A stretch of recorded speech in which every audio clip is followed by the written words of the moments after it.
हरे कृष्ण कृष्ण कृष्ण हरे हरे, हरे राम राम राम हरे।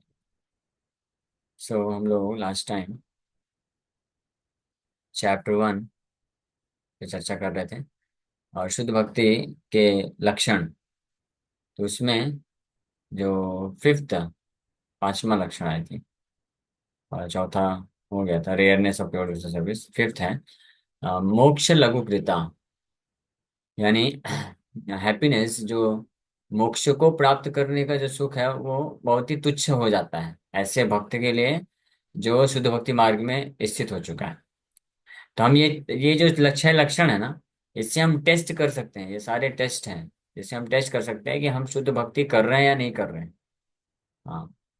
सो जब किसी के हृदय में ये फील होने लग जाए कि मोक्ष, जो मोक्ष भी नहीं चाहिए, यानी मोक्ष मतलब ये भौतिक संसार के दुखों से मुझे बाहर नहीं निकलना है, अगर कृष्ण भक्ति विहीन है तो सुख की तो दूर की बात है। तीसरा, इसके पहले सुख की वाली बात आई कि हैप्पीनेस, मटेरियल हैप्पीनेस। तो भौतिक सुख को प्राप्त करने की लालसा तो रह ही नहीं सकती। जब तक भौतिक सुख को प्राप्त करने की अगर लालसा है कि हमारा जीवन में सुख सुविधा होना चाहिए, अच्छा गाड़ी बंगला, हाँ, बीबी बच्चे और नेम फेम, सब सगे संबंधियों में नाम होना चाहिए, ये अगर जब तक है इच्छा, तो इसका मतलब शुद्ध भक्ति अभी प्रारंभ नहीं हुई है। हाँ, वो बस अभी नामापराध नामाभास की भक्ति चल रही है। तो वो भक्ति करने से मिलता है, जरूर है, सही बात है, मटेरियल हैप्पीनेस मिल जाता है। लेकिन मटेरियल हैप्पीनेस प्राप्त करके अगर कोई कंफर्ट हो गया, कंफर्टेबली सिचुएटेड हो गया, सुखी हो गया, हाँ बहुत अच्छा चल रहा है। क्या बताएं प्रभु जी, जब से हम जुड़े हैं मंदिर से, इस्कॉन से, जब से माला जप करना चालू किए हैं, तब से जीवन में एक अद्भुत आनंद आने लग गया है, सुख मिल रहा है। हाँ। अरे कैसे सुख मिल रहा है आपको? आपको कृष्ण याद आते हैं हमेशा? अगर कृष्ण याद नहीं आते, कृष्ण के प्रति प्रेम नहीं उत्पन्न हो रहा है, कृष्ण के लिए आप रो नहीं सकते हैं, तो ये सुख कहाँ से हुआ? आप सुखी कैसे रह सकते हैं? तो इसका मतलब नामा अपराध नामा भास की भक्ति चल रही है। लेकिन that is also okay in one sense, good, अच्छा है। क्योंकि वहां से एटलीस्ट प्रारंभ होगा, धीरे धीरे आगे बढ़ेगा, श्रवण करेगा, जब भक्तों का संग करेगा प्रॉपर तरीके से। लेकिन अगर उस स्टेज में रहेगा तो कई कई हजारों हजारों जन्म होने पर भी वो वास्तव में कृष्ण के चरण कमल को नहीं प्राप्त कर पाएगा। भौतिक सुख ऐश्वर्य सब प्राप्त करता रहेगा और यहीं फंसा रह जाएगा। तो ये टेस्ट है, हमको ये समझना चाहिए। राधा हरिस other way round when Raghunath Das Goswami, हाँ, सो वो कैसे फील करते थे, सोचिए। उनके पिताजी अंकल जी, अपने पिता और अंकल के इकलौते संतान थे वो, और उनका इनकम कितना था? वो बहुत बड़े जमींदार थे। 12 लाख सोने की मुद्राएं उनको साल भर की उनकी इनकम थी, है ना। 12 लाख रुपए नहीं, 12 लाख रुपए भी अगर बोले तो भी 500 साल पहले की रकम है। 12 लाख सोने के सिक्के उनको मिल, इतना उनका इनकम होता था, प्रॉफिट होता था साल भर में। और दोनों भाई के इकलौते वो, एक ही पुत्र थे, और इतना उनका नेम फेम था। और उनके अकेले रघुनाथ दास गोस्वामी के लिए 12 सिक्योरिटी गार्ड लगे हुए थे। आप सोच सकते हैं। 12 सिक्योरिटी गार्ड 24 घंटे रघुनाथ दास गोस्वामी के लिए लगा के रखे थे उनके पिताजी ने, कि कहीं ये भाग ना जाए, सोचिए, इतनी सुरक्षा। और उनकी पत्नी रघुनाथ दास का विवाह कराए थे। वर्णन है कि उनकी पत्नी अप्सरा से सुंदर पत्नी थी उनकी, और इंद्र के समान ऐश्वर्य है। लेकिन रघुनाथ दास गोस्वामी को ऐसी स्थिति में रहते हुए ऐसा लगता था कि जैसे उनके शरीर में कॉन्स्टेंटली कोई वो चुभन हो रही हो, तीर तीर से प्रहार कर रहा हो, काटा जा रहा हो उनके से, ऐसा उनको फील होता था हृदय में। पीड़ा होती थी। ऐसे नहीं कि कंफर्टेबली मस्त बिंदास सोच रहे हो, हाँ बहुत अच्छा, चैतन्य महाप्रभु की बड़ी कृपा हुई, अच्छा सुख सुविधा है, ऐसा नहीं सोचते थे रघुनाथ दास गोस्वामी। उनके पिताजी अंकल जी जरूर सोचते थे। उनके पिताजी और अंकल जी, वो वैष्णव थे। हाँ, वैष्णव मतलब चारों नियम अच्छे से पालन करते थे, वैष्णव संप्रदाय से जुड़े थे। और उनका खुद का मंदिर था, भगवान राधा कृष्ण का विग्रह था, पूजा करते थे, पूजा था, होता था। फैमिली प्रीस्ट थे, फैमिली गुरु भी थे। यदुनंदन आचार्य और हरिदास ठाकुर भी आते थे समय समय पे, उनका भी संग प्राप्त, उनका खूब सेवा करते थे। और चैतन्य महाप्रभु जब जब आते थे, तो चैतन्य महाप्रभु और उनके जितने भी भक्त होते थे, जब भी कुछ प्रोग्राम होता था, तो हजारों हजारों की संख्या में जो भी पार्टिसिपेंट या भक्त होते थे, तो सबका स्पॉन्सरशिप करते थे वो। उनके रहने का, उनके खाने का, सब कुछ पूरा बंदोबस्त करते थे। यानी इतने दानी भी थे, लिबरल भी थे, सब कुछ अच्छा था। लेकिन चैतन्य महाप्रभु बोले कि चैतन्य महाप्रभु स्पष्ट बोले, जब रघुनाथ दास गोस्वामी निकल करके पहुंचते हैं जगन्नाथपुरी, तो महाप्रभु बोलते हैं कि रघुनाथ दास, आप बुरा मत मानना, लेकिन भगवान कृष्ण ने आपके ऊपर बड़ी कृपा करके आपको मल के गर्त से बाहर निकाल दिया है। और महाप्रभु तो स्ट्रेट फॉरवर्ड होके बोलते हैं। महाप्रभु बोलते हैं कि और हालांकि आपके पिता और अंकल जो हैं बड़े अच्छे है व्यक्ति हैं, बहुत साधु संतों का सम्मान करते हैं, सब कुछ है, लेकिन there is no much difference है बिटवीन देम। वो मल के कीड़े की तरह कंपेयर करते हैं। क्यों? क्योंकि विषय आसक्ति जब तक हृदय में बनी हुई है, ये छोड़ना नहीं चाहता है कोई, हाँ, तब तक जो है वो कोई मतलब नहीं है, वो एडवांसमेंट कर ही नहीं सकता है। लेकिन रघुनाथ दास गोस्वामी ऐसे नहीं थे। Raghunath Das Goswami he was completely liberated personality. उनको कोई लेना लेना देना नहीं था ये भौतिक संसार के सुख से। तो चैतन्य महाप्रभु का इतना रिस्पेक्ट करते थे उनके पिताजी, अंकल, अंकल भी। लेकिन वो कभी चाहते नहीं थे कि उनका जो इकलौता बेटा है चैतन्य महाप्रभु का पार्षद बन जाए छोड़ के चला जाए। वो नहीं चाहते थे, बल्कि जबरदस्ती रोक के रखते थे। और भाग ना जाए इसलिए सिक्योरिटी गार्ड लगा के रखते थे। लेकिन फिर भी किसी तरीके से वो प्रयास करते थे जाने का, भागने का। तो एक बार फिर फाइनली हार गए, ये लोग समझ गए कि रघुनाथ दास गोस्वामी जो है, ये इसका प्रवृत्ति मार्ग में कोई इंटरेस्ट नहीं है। प्रवृत्ति मार्ग मतलब कि धर्म का धार्मिक तरीके से सेंस ग्रेटिफिकेशन करते हुए संसार में जीवन यापन करना, नहीं, ये तो पूरी तरह से विरक्त है। इसको तो महाप्रभु के चरण कमलों में पूर्ण आश्रय चाहिए। तो फिर फाइनली हार गए, फिर ज्यादा कुछ बोले, लेकिन फिर भी प्रयास करते रहते थे। तो एक बार उनकी माँ, रघुनाथ दास गोस्वामी की माँ, हाँ, अपने पति को बोलती है, यानी रघुनाथ दास के पिताजी को बोलते हैं कि आप ऐसा क्यों नहीं करते हैं कि ये बार बार भागता है, इसको ना आप घर के अंदर एक लोहे की जंजीर से बांध दो, तो भाग ना पाए। तो पिताजी उनको जो है कटाक्ष ऐसे डांटते हुए बोलते हैं, अरे तुम भी क्या पागल हो, तुमको समझ में नहीं आता है? जब इसको, हमारे पास इतना धन संपत्ति है, इंद्र के जैसा ऐश्वर्य है और अप्सरा की जैसी सुंदर पत्नी, ये धन और स्त्री, ये सबसे उत्तम वस्तु मिल रही है, ये भी इसको बांध नहीं पाई, तो ये लोहे की जंजीर क्या बांधेगी? हाँ, छोड़ दो, भाग्यवान गया हाथ से वो तो इस प्रकार से वो समझ गया फाइनली। फिर बाद में फिर ऑब्जेक्शन नहीं किए, फिर फाइनली फिर भी प्रयास करते थे रोकने का। लेकिन जब एक बार मौका मिला तो रघुनाथ दास गोस्वामी पहुंच गया जगन्नाथपुरी, महाप्रभु को ज्वाइन कर ली। उसके बाद फिर उनके घर वाले परेशान नहीं किए, खुश थे एटलीस्ट कि चलो चैतन्य महाप्रभु के आश्रय में है, ये खुश थे। और रघुनाथ दास गोस्वामी को कोई तकलीफ ना हो, इसलिए अपनी तरफ से कुछ सर्वेंट भेज दिए थे। पेमेंट खुद करते थे, सैलरी महीने का खुद देते थे, और रघुनाथ दास गोस्वामी को बस ध्यान रखना। लेकिन रघुनाथ दास गोस्वामी कुछ सेवा नहीं स्वीकार करते थे उनसे।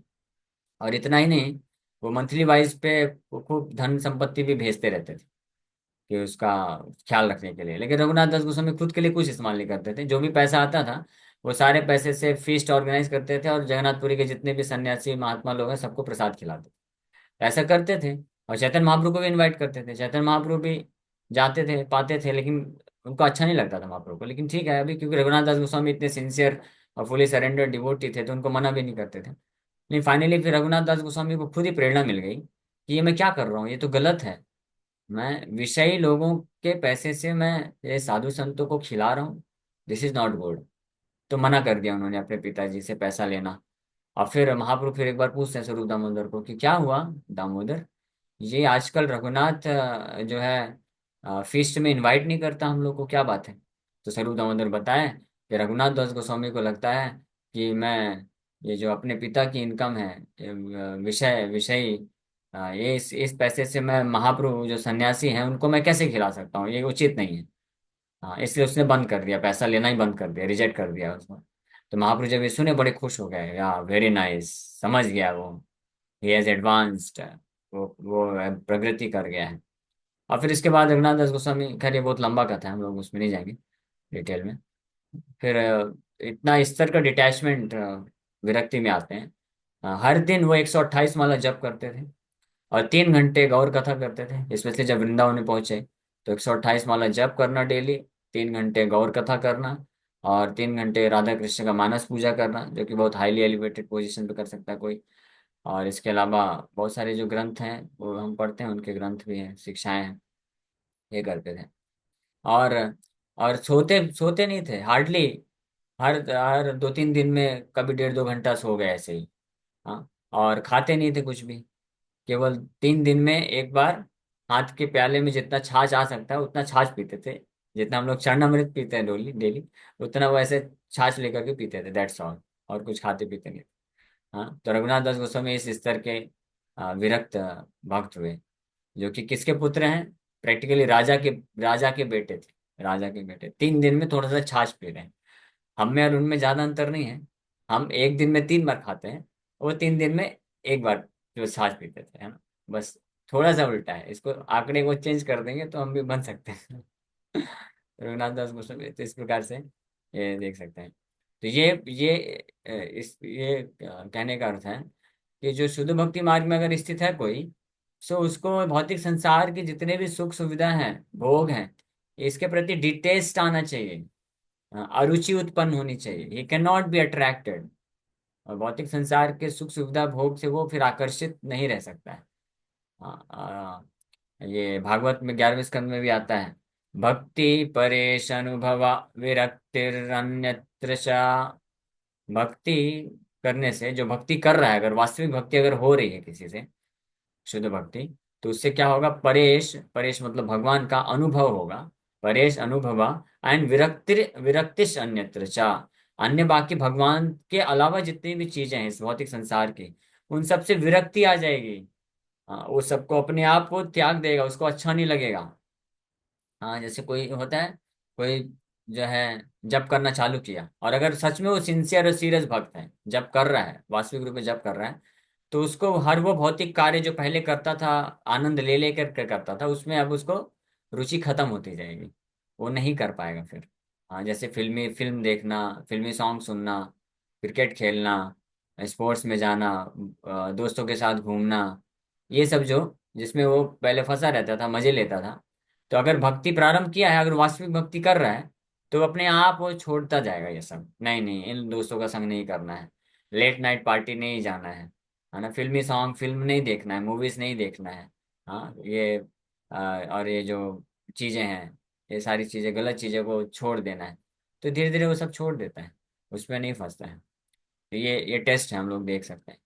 अगर दोनों चीज चल रहा है, इसका मतलब दोनों नहीं चल रहा है, एक ही चल रहा है। अगर भौतिक संसार की चीजें भी चल रही हैं, तो इसका मतलब भक्ति बस ऊपर ऊपर से चल रही है। उसको नामापराध नामाभास बोलते हैं। हाँ, तो हमको ट्रांसेंड करना चाहिए, प्रोग्रेस करना चाहिए, एक ही जगह पर नहीं रहना चाहिए। तो ये यहाँ पे बताया है। तो श्री रूप Goswami says that if Brahmananda, the happiness of becoming one with the Supreme is multiplied 1 trillion fold, it still cannot compare to an atomic fraction of the happiness derived from the ocean of devotional service। ये हम लोग कल चर्चा किए थे। भक्ति सुखाम बोधे। हाँ, भक्ति, व्हाट इज दैट फर्स्ट?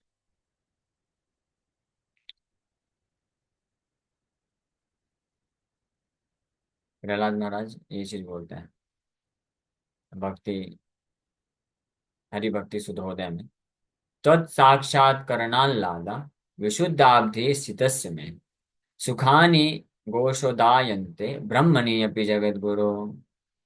तो ये चीज है, ब्रह्मानंदो भवे देशा चेत प्रारार्ध गुणीकृता। चेत प्रारार्ध गुणीकृता यानी करोड़ों गुना ज्यादा कर दे ब्रह्मानंद को।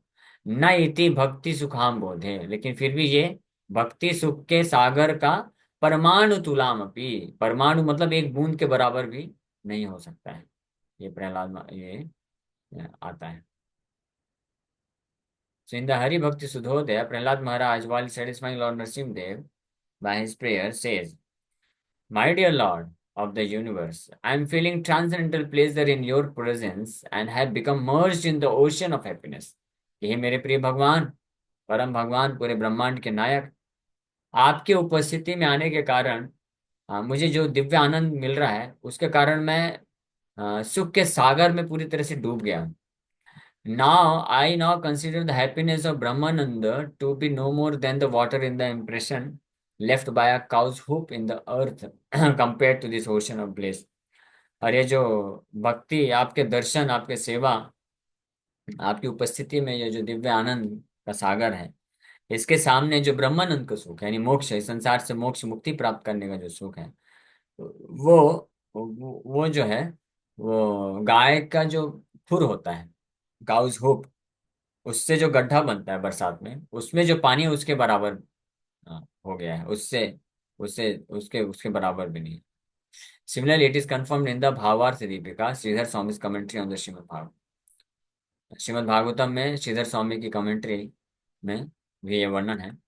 बोलते हैं, my dear lord, some of the fortunate persons who are swimming in the ocean of your nectar of devotion and who are relishing the nectar of the narration of your pastime certainly know ecstasies that uh, immediately minimize the value of the happiness derived from religiousness, economic development, sense gratification and liberation।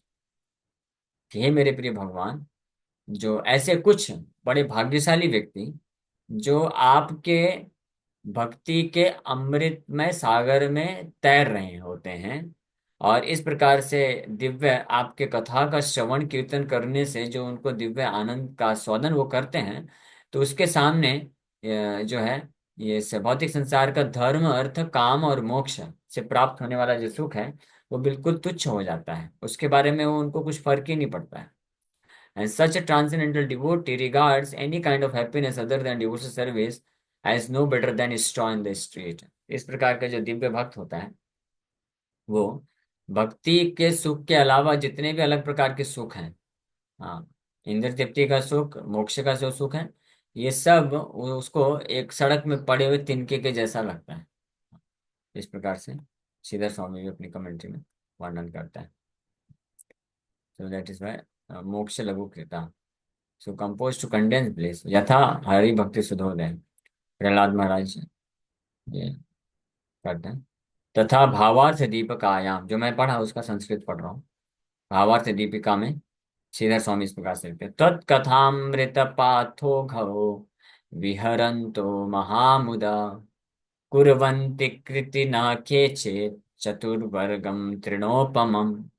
चतुर्वर्ग यानी धर्म, अर्थ, काम, मोक्ष, तृण उपमम, तृण के समान लगता है, जो कि त्वत्कथामृत पाथ होगा, जो आपके कथा के अमृत में स्नान करते रहते हैं, विहरन तो आस्वादन कर रहे हैं, महामुदा और इस प्रकार से दिव्य आनंद को प्राप्त करते हैं, कुर्वन्ति कृतिना के चतुर्वर्गम तृणोपमम। इस प्रकार से those who enjoy hearing of your ambrosial pastimes, ambrosial means nectarian pastimes, alone truly consider the four goals of life to be like a straw। इस प्रकार से ही वर्णन। अब नेक्स्ट, ये तो पांच हो गया। नेक्स्ट जो है अ, भक्ति रसामृत सिंधु का शुद्ध भक्ति का छठवां लक्षण, वो हम लोग कल चर्चा करेंगे, जिसका नाम है श्री कृष्ण आकर्षणी। ये शुद्ध भक्ति जो करता है, वो भगवान कृष्ण भी आकर्षित हो जाते हैं उससे। भगवान कृष्ण को भी आकर्षित करने का शक्ति ये शुद्ध भक्ति रखता है। Okay, thank you very much. Hare Krishna Krishna Krishna Hare Hare, Hare Ram Ram Ram. किसी भक्त का कोई प्रश्न है, पूछ सकते हैं।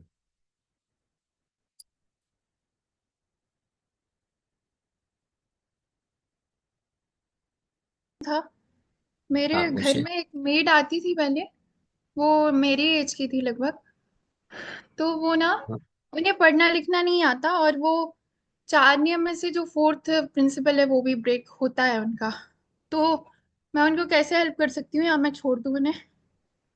मतलब उनको उन्हें आप जब मोबाइल, करने को, वो मुझे जब, सुनना पसंद करती हैं। और मतलब यूट्यूब भी आता है उन्हें, तो मैं लेक्चर्स वगैरह सेंड करती रहूँ क्या?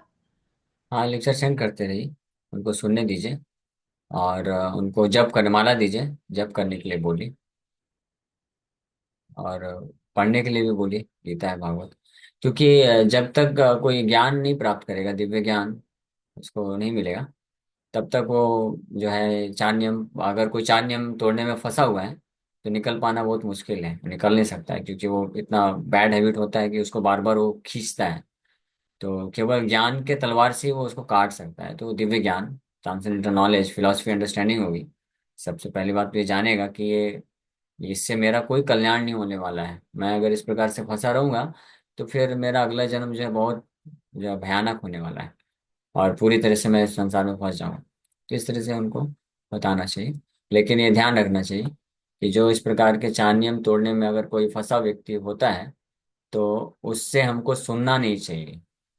क्योंकि अगर आउट ऑफ फ्रस्ट्रेशन वो कुछ बातें अगर हमको सुनाएगा, तो हम अगर पालन कर रहे हैं स्ट्रिक्टली, तो हमारा मन भी विचलित हो सकता है। क्योंकि ये टेंडेंसी है to break for regulatory principle, ये कंडीशन बद्ध जीवात्मा के अंदर होती है। हाँ, भले ही हो सकता है कोई व्यक्ति बचपन से कभी कोई चार नियम ना तोड़ा हो, लेकिन पूर्व जन्म में ये सब हम किए हैं। तो अगर हम ऐसा अपॉर्चुनिटी मिल जाएगा या सुन लेंगे, तो वापस से वो हमारे अंदर वो टेंडेंसी आ सकती है, तो हमको विचलित कर सकती है। इसलिए हमको, जब हम ऐसे लोगों को प्रचार करते हैं, तो हमको केवल प्रचार करना चाहिए नहीं, हमको अपना संग देना चाहिए, उससे लेना नहीं चाहिए, उससे श्रवण नहीं करना चाहिए। हाँ, उसको ये ध्यान रखना चाहिए। ठीक है। हाँ, ओके। इसीलिए मैंने पूछा कि करना सही रहेगा क्या, मैं लेक्चर्स में सेंड करती रहूंगी या फिर हाँ, तो आप कांटेक्ट उतना ही करो। उतना ही एसोसिएशन उनसे रखिए जितना आप उनको आपका एसोसिएशन दें। अगर वो एसोसिएशन देना चालू करें तो उस वक्त आप मत सुनिए, नहीं तो फंस सकते हैं। अब किस ये प्रचार जो करते हैं, उनको ये बात हमेशा ध्यान रखना चाहिए कि हम जब प्रचार करने जाते हैं लोगों को, तो जो लोग माया में फंसे हुए हैं, तो हमको उनको अपना संग देना है, उनसे लेना नहीं है कुछ। उनसे लेंगे तो हम ना हमारी भी डूब सकती है। इट्स लाइक कि जो डूब रहा है व्यक्ति, तो जो तैरने वाला व्यक्ति उसको जाके बचाने का प्रयास करे, लेकिन उसको उसका हाथ पकड़ के खींचे। लेकिन अगर उसने आपका हाथ पकड़ लिया तो फिर तुरंत अपन बचाओ, निकलो वहां से, नहीं तो वो हाथ पकड़ लेगा ना, तो फिर वो डुबा देगा आपको। आप उसका हाथ पकड़ के खींच सकते हैं तो खींचिए, नहीं तो छोड़ दीजिए। ओके। यस। वैष्णो माता जी। हरे कृष्ण प्रभु जी। प्रभु जी, एक माता जी हैं जो कि स्टार्टिंग में चैंटिंग 60 राउंड करती थी, बट अब वो मतलब जितना भी करना चाहती हैं बट उनसे हो नहीं पा रहा है। वो मुझसे हेल्प मांग रही हैं, तो मैं उनकी हेल्प कैसे करूं? उनको आप पढ़ने के लिए बोलिए, गीता भागवत पढ़ने के लिए बोलिए, लेक्चर्स दीजिए सुनने के लिए, और क्लासेस में जोड़ सकते हैं। क्योंकि जो साधना है, स्पेशली चैंटिंग ऑफ हरे कृष्ण महामंत्र, ये व्यक्ति तभी तक कंटिन्यू कर पाएगा जब तक वो सुनेगा कृष्ण कथा, फिलॉसफी क्लियर रहेगी। क्योंकि कथा सुनने से हमको प्रेरणा मिलती है, तब हम कर सकते हैं। ये दोनों ही चीजें, चार नियम को पालन करना और 16 माला का जप करना, ये तभी पॉसिबल हो पाता है जब हम डेली नित्यम भागवत, डेली मतलब हम सुनते हैं या पढ़ते हैं कृष्ण के बारे में, भागवत की शिक्षा सिद्धांत, तब हम पालन कर सकते हैं, अन्यथा पालन करना मुश्किल है। ठीक है। ओके। प्रभु, वो क्लासेस में भी आती हैं, वो सुनती हैं और उनको मैं फॉलो भी करती हूँ क्लासेस के लिए। वो बोलती हैं कि मुझे इन सब चीजों से निकलना है, मुझे अपनी भक्ति को इम्प्रूव करना है। पहले स्टार्टिंग में 60 राउंड आसानी से कर लेती थी, लेकिन अब वो जब करने बैठती हैं उनका माइंड डाइवर्ट हो जाता है। तो उनको सुनने के लिए बोलिए क्लासेस, उनको बोलिए ज्यादा क्लासेस सुनिए, प्रभुपाद जी की बुक्स पढ़िए, ज्यादा से ज्यादा भागवतम पढ़ने के लिए दीजिए। हाँ। तो जब डिजीज ज्यादा होती है, मन ज्यादा डिस्टर्ब होता है, तो जो डोज है उसको बढ़ा देना चाहिए। रूपा जी बोले कि अगर 16 माला करने से भी मन डिस्टर्ब है तो चैंट 25 राउंड, 32 राउंड, 64 राउंड। फिर भी डिस्टर्ब है तो नॉन स्टॉप चैंटिंग करते रहो। हाँ, इसलिए मैं क्या प्रयास करता हूँ, नॉन स्टॉप चैंटिंग करने का प्रयास करता हूँ क्योंकि जैसे चैंटिंग बंद किया मन डिस्टर्ब हो जाता है। तो मन के डिस्टर्बेंसेस से मुक्त होना है, तो go on chanting again and again, don't stop. प्रभु, उनका वर्किंग भी है और फिर कॉलेज भी है, और टाइम उसमें एक दो ही क्लास के लिए निकल पाता है। तो फिर प्रयास करें, और क्या बोल सकते हैं। ठीक है। प्रभु जी हैं, माता जी? हाँ, माता जी हैं। अगर माता जी हैं तो मैं कुछ बोल नहीं सकता। प्रभु जी होता तो बोल देता छोड़ दो भाई क्लास कॉलेज, आ जाओ फुल टाइम आ जाओ, क्योंकि ये मनुष्य जीवन का उद्देश्य ज्यादा ही है। अभी उन माता जी तो उनको बोलिए आप मैनेज करिए, कॉलेज जब तक कंप्लीट नहीं होता आपको करना पड़ेगा, और उसके बाद फिर धीरे धीरे गृहस्थ आश्रम में जाते हैं, तो फिर आप घर गृहस्थी संभालिए और अच्छे से कृष्ण भक्ति 24 घंटे आप करिए, तो भी एक अच्छा सोल्यूशन है। No doubt about it. ठीक है। जी प्रभु जी, हरे ओके। कृष्णा। यस, कर लेती प्रीति हूँ। शुक्ला माता जी। हरे कृष्णा प्रभु जी। मैं प्रिया गौरांगी माता जी हूँ। हाँ, प्रभु जी, मुझे ये पूछना था, जैसे माँ बाप की गलतियों की सजा बच्चों को मिलती है ऐसा बोला जाता है, तो क्या ऐसा अगर बोला बच्चों जाता है से, लेकिन ऐसा है नहीं। मुझे किसी ने बोला कि आपने भी कोई गलती की होगी जिसकी सजा आपकी माता को मिल रही है, तो क्या ऐसा पॉसिबल है प्रभु? नहीं नहीं नहीं, सबको जैसे हमको, हम सब इंडिविजुअल लिविंग एंटिटी हैं। हर किसी को अपने अपने कर्मों का हिसाब मिलता है, कोई किसी का खा नहीं सकता है। ठीक है, तो ये मत टेंशन लीजिए। जिसको जो इस मैंने, संसार में दुख मिलता है वो उसके खुद के कर्म का होता है, पूर्व जन्म के। प्रभु जी मैंने भी यही रिप्लाई दिया था कि जैसे अगर मैं भोजन करूंगी तो मेरा भोजन मेरी माता के पेट पे तो जाएगा नहीं, तो मेरे हाँ, सिंस कैसे उनके उसमें जा सकते हैं? तो बता तो दिया मैं, जिसको जो दुख मिलता है वो उनका कर्मा होता है।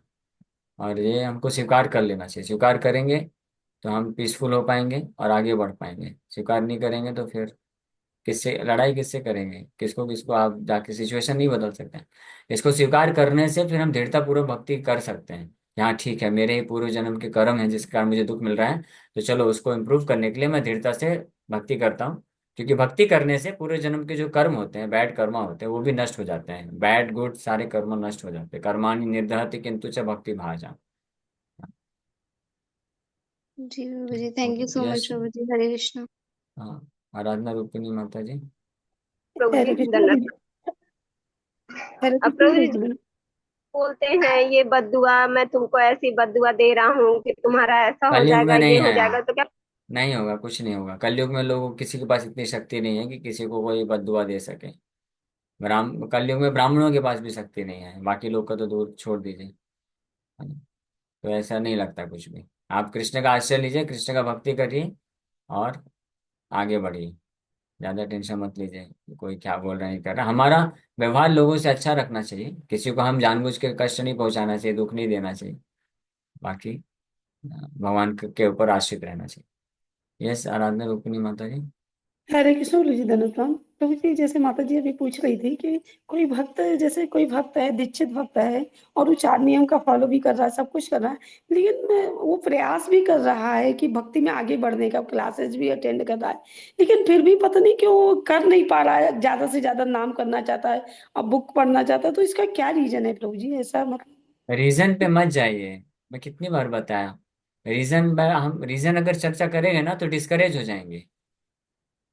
हमको नहीं, प्रयास करते रहना है। हम क्या, देखिए, गड्ढे में जब हम गिर जाते हैं ना, कोई गड्ढे में गिर गया है, कीचड़ में गिर गया है, तो क्यों गिर गया है, कीचड़ क्या होता है, उस पर लेकिन ज्यादा डिस्कस मत करिए। वहां से कैसे बाहर निकलना है उसको पालन करिए। लेकिन प्रभु जी वो भक्त मतलब बहुत बार बार सोच रहा है कि हम प्रभुपाद की बुकें पढ़ें और जब ज्यादा से ज्यादा करें, लेकिन पता नहीं कहाँ से टाइम मैनेज ही नहीं कर पा रहा कि मतलब ये चीजें मतलब प्रयास उसके करना साथ है, हो रही थी।